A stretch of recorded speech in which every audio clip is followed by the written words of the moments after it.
गाव गावनि माने थांनानै थानायनि जि माखासे मावनो गोनां हाबा हुखा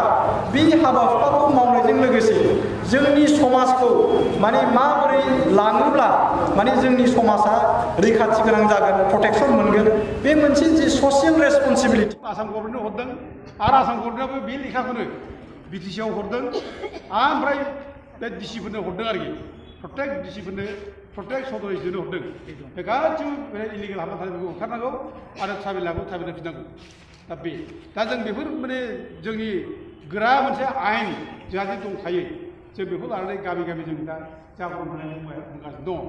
आर्टिकेल खालामनानै लेखा दिहुननो जों बुंगासिनो दं ओंखारनो रायजोफोर जोंनिया जोंनि मावनाया राजनिथि खोथा गैया जोंहा राजनिथियाव माबा मोनसे लाबा लाबनि बाथ्रा गैया जों माबा मोनसे मोननो लुबैनायनि बाथ्रा गैया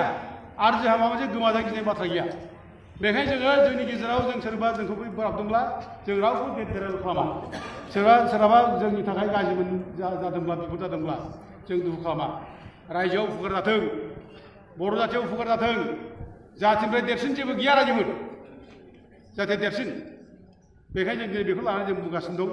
हयथ' जोंनि गेजेराव सोरबा जों मावनायखौ सोरबा सुखुवाखै आरो सोरबा हयथ' जों मावनायखौ दिनै सोरबा हिंसा जाबाय हाब माथो बिसोरसो मावनानै माथो बिराद गिदिर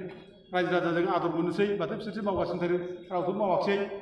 दा बेनि मोनसे भाब जोंनि गेजेराव दंलायलायो आरो जोंखौ एखमबा दाय होनो नागिरनाय मानिबा नङैनि जिनिसाव जों बेखौ नुयो रायजो